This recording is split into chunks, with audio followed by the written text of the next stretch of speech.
Hi everybody, little Scotty Moss here again.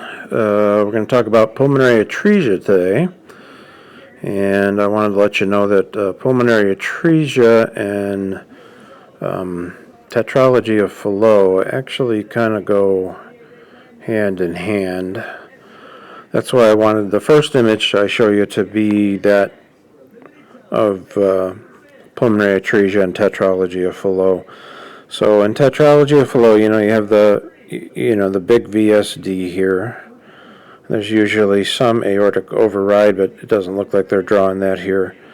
But the main thing that you're missing here is you can see that there's really no pulmonary valve. Now, in a lot of cases, the pulmonary atresia will be because of the absent, or what they call atretic pulmonary valve. So it's either closed off completely, or it barely opens and lets hardly any blood in. So then what happens is the only supply of blood to the lungs is through the PDA, and it's vital to keep that PDA open as a newborn. So they give them usually prostaglandins to keep that open. Sometimes there's other drugs too. For the most part, I remember prostaglandins being what they gave. So that would keep the PDA open so that the lungs could continue to get blood. If that ductus closes, then obviously you're going to have big trouble because you're going to have no blood going to the lungs. So obviously something to avoid. Okay, this is another view of tetralogy of Fallot with pulmonary atresia. What I wanted to show you here is a lot of time in pulmonary atresia, not only can the valve itself be non-existent, the pulmonary artery can be very small and be narrowed all the way up and even into the pulmonary vascular tree, where the left and right pulmonary arteries are. So again, the only thing you have working for you is this PDA. Here they're calling it a vessel connecting the aorta to the pulmonary artery. Ultimately, it's really the PDA. And again, here's an example of tetralogy of Fallot. This one, they did draw a little bit of the override in. So but this is another example of different types of pulmonary atresia. Alright, this one's a little out of focus, but it does show something that I want to make sure you recognize, and that's that this valve is probably atretic and does not work, or is completely closed off. You can see how small the right ventricle is. That's because it really hasn't had much to do and is underdeveloped because it's not really pumping blood out to the lungs. And that's mainly because of this very small main pulmonary artery that is not capable of taking blood to the lungs. So again, you're going to have a PDA. Yep, sorry about that. Lost the whole thing. But mainly what you're going to have is this small pulmonary artery that is ineffective. It's almost like not having a pulmonary artery. And again, the ductus becomes the main supply to the lungs. They're not showing a VSD here, which would mean that there's only an ASD. And that's what's shunting the blood from both the inferior vena cava and the superior vena cava across to the left ventricle, and then blood going up and around, and then some of it going down into the lungs to feed the lungs with blood. So different types of pulmonary atresia. So you can see this is one where the vessel itself is really the problem. The valve itself could be stenosed, you just can't see it here. Okay, so here's another view. This is again a very small main pulmonary artery. So you can see that right here.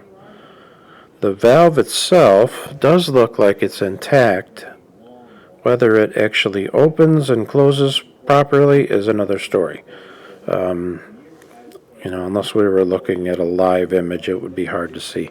Unfortunately, guys, there's very few live images of congenital heart defects on the web that are usable. It's just that it's very hard to kind of, for me at least, to copy and paste a film of a congenital heart defect, and it's easier for me to explain things, especially because a lot of times they throw color flow on, and it also makes it more confusing. So I wanted to show one other thing here, and that's that you can see the RV size here looks pretty normal, which is good for this patient because when they go in to do surgery, they're going to do one of two things. They're going to either sew in a patch here and open the pulmonary artery up to make it bigger, or they're going to, and they would close the VSD, or they're going to put what they call a conduit. If the valve especially is not working, they're going to put in what they call a conduit, which is a thing that's sewn into the RV. It's a tube that goes up and into the PA. So I have a picture of that, and I'll show you in just a little bit, but that's usually the repair. Okay, so here's another view. So you've got a normal heart over here, so you can see everything and how it works, and then the pulmonary atresia with a VSD over here. So very large VSD, and then what looks like an atretic or narrowed, not working properly pulmonary valve, and a narrow pulmonary artery. So that's not working either. The only thing getting blood to the lungs is the PDA. So again, vital to keep that open. Also, the VSD is actually helping in a way because it's allowing the RV blood to go up the aorta and then into the PA, which does help. But it's obviously not something that you want this child to live with. You're going to have to fix it. Okay, this is a little bit more dangerous of a pulmonary atresia. This is the one that you really have to pay attention to. This is a pulmonary atresia without a ventricular septal defect, or you have an intact ventricular septum. So at this point, mixing of blood is only occurring, is only occurring here at the ASD level. So you can see the ASD is open, and there is some mixing of blood, allowing blood to go up the aorta and down this ductus. But that's also oxygenated and deoxygenated blood, which is, of no real help. And also the other problem is the left-sided pressures are very high as compared to the right-sided pressures. So that's going to dilate all this stuff and cause symptoms of pulmonary hypertension. So you want to make sure that this is fixed quickly. Obviously, they would keep the ductus open for a while until the baby grew a little bit, usually not too long. And then you would go in, and I'll show you a picture of exactly how they fix it. Okay, so this is a repair of pulmonary atresia with VSD. So they're showing kind of a shadow of the conduit they're going to put in. That attaches to the top of the right ventricle and goes to the PA. Okay, and you can see it over here how it's done. So it's sewn in. The conduit itself is made of Dacron, usually something of that nature, and it's put in, and after it's sewn in, or when it's sewn in, they also are closing the VSD. So now you've got circulation from the RV to the PA, which is normal, and then you've closed the VSD, and then you can see here that they tied off the ductus too. So now you've got at least some flow from the RV into the pulmonary artery. Now the only problem with this surgery is that it's not the final stage. A child grows, and as the child grows, this conduit does not. its dacron. It's not going to grow. So that becomes too small because they have to start out with a smaller one, the smallest one, or actually they start with as big as a big one that will fit in the chest of a child. I'm talking about a newborn here, not a 4-year-old. And sometimes they put in a conduit that's a little oversized, and they may even have a little trouble closing the chest because the conduit is in the way. But what they do is put that in, but then when the child is 8 or 9 years old, that conduit is now too small. And it becomes, as the heart grows, it's just not big enough to really give the supply of blood to the pulmonary artery. So what they end up doing is they have to go in again, replace the conduit with a bigger one. Now hopefully that second time might be the last time.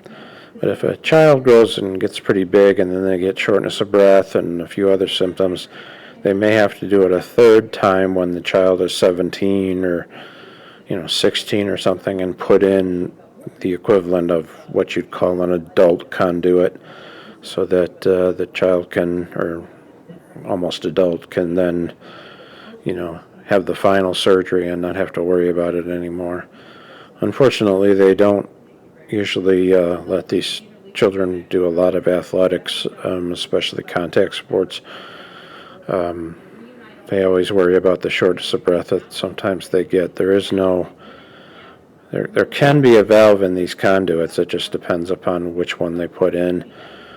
So if there is a valve in the conduit, that helps to stop the RV from becoming enlarged. You can get an RV that will be enlarged because of the backflow from the conduit. But I think most of them have valves in them now, which is helpful. All right, last one.